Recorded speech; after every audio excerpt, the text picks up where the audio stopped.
বন্ধুরা কি রান্না করব, এই পোনা মাছ এনেছি।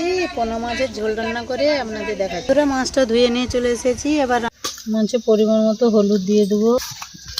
হয়ে গেছে, এবার মাছ দিয়ে দেবো। মাছটা লাল লাল করে ভেজে নিয়েছি, তুলে নেবো। তেজপাতা দিচ্ছি ফোড়নে, কালো জিরা ফোড়ন করছি, পেঁয়াজ দিয়ে দিচ্ছি। পেঁয়াজটা লাল লাল করে ভাজা হয়ে গেছে, এবার টমেটো কুচি দিয়ে দেবো, দিয়ে দেবো, লবণ দিয়ে দেবো, হলুদ দিয়ে ঢাকা দিয়ে কষে নেবো। যেটা কষানো আছে নাকি দেখে নেবো। জল দিয়ে দেবো, ঢাকা দিয়ে ফুটিয়ে নেবো। একটু ঝোলটা হয়েছে নাকি দেখে নেবো। মাছটা দিয়ে একটু ফুটিয়ে নেবো। তরকারিটা হয়েছে নাকি দেখে নেবো। ধনের গুঁড়ো দিয়ে তেলে নেবো। দেখো বন্ধুরা, ফুলকপির ঝোলটা দেখে আপনারা শেয়ার করে জানাবে।